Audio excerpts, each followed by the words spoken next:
if you're a pessimist, you tend to think of the situation you're in as 3 Ps. It's permanent, it's pervasive, and it's personal. Well, that learned helplessness is a form of nihilism. A form of I don't think there's any future, so I don't care. That's something that often gets talked about as a trait of the youth in Iran after everything they've been through, what they've been born into, etc. And yet it's the youth who've been the leaders of this, of really changing the world for Iranians in the last 4 months, no matter what the outcome at this point, right? Yeah, you're right. I wouldn't say it's necessarily limited to the youth, but any person who has tried to change their situation in the past multiple times to no avail, they are prone to get into this condition of learned helplessness. And the antidote to learned helplessness is to do accurate thinking.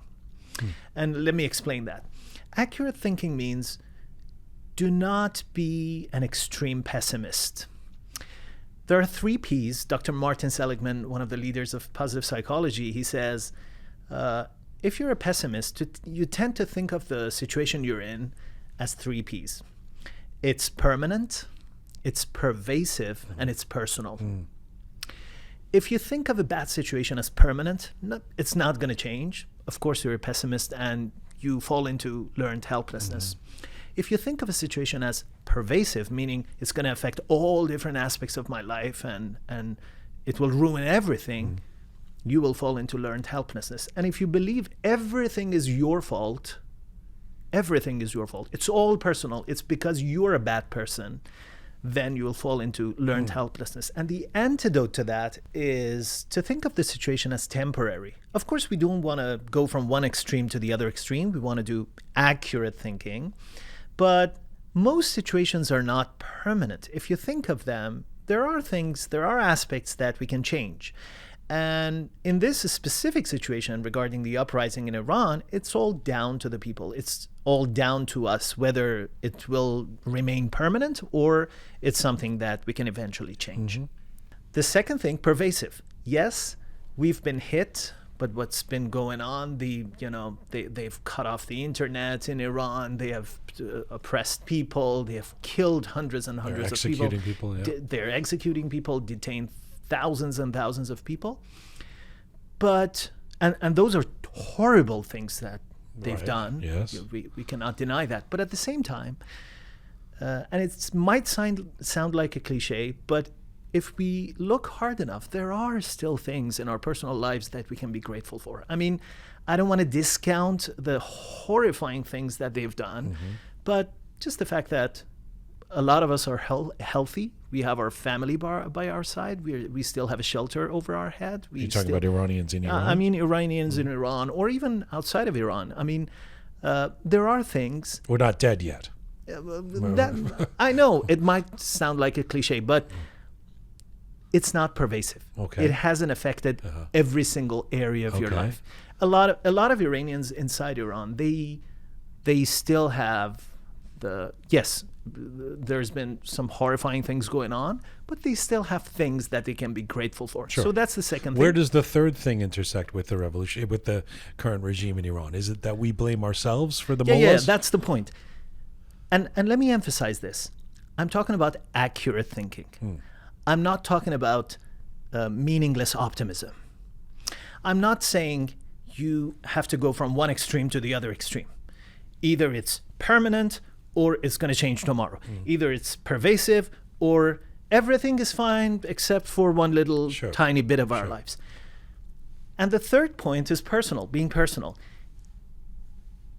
We are not the ones to blame.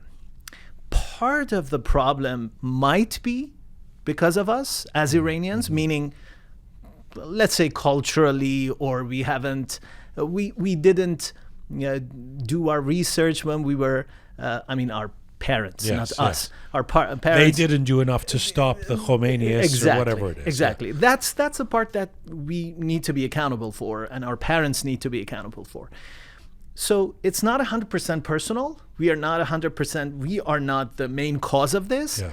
We contributed, our parents contributed to this, but there are outside factors that have contributed to this. But it's interesting that the self-blame leads to pessimism or inaction rather than leading to, I blame myself, so I got to do something about it.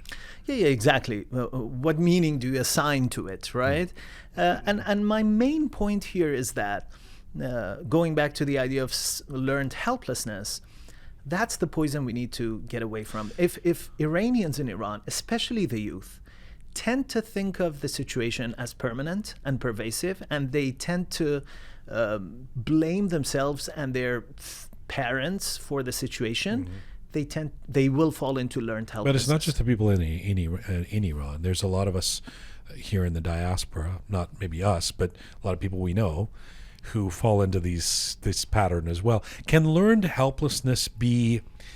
Can you be acting in a learned helplessness way in some parts of your thinking or your life, or with respect to some things, and not others? For example, I was before Christmas or around that time.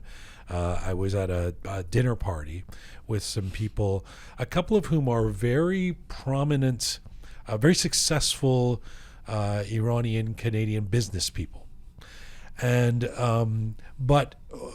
so these are people who've created the conditions where they have become very successful in business. They've made a lot of money. They're doers, right?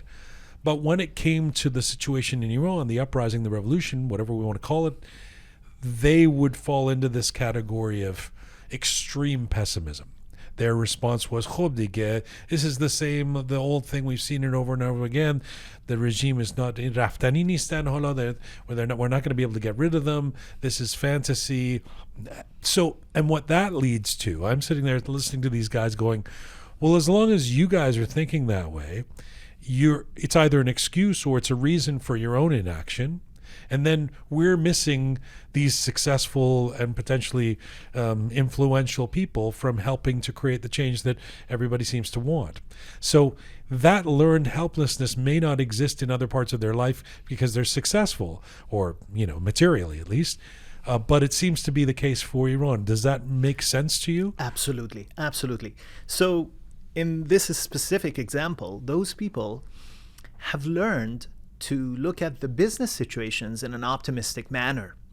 So when they fail in a business endeavor, or when they get rejection by a big client, or they lose a big business account, they tend to not think of it as a permanent situation. They know that they will get the next client, or the situation will eventually sort out. Right.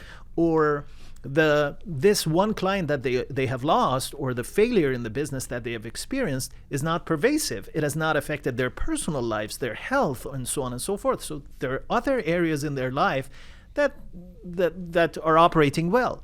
And also, it's not all personal. Part of it might be personal. They have to take responsibility for their actions. Sure. But other things might have contributed to the situation as well. So they have learned to be optimistic in their business endeavors, but not necessarily in the political situation that all of us are experiencing right now.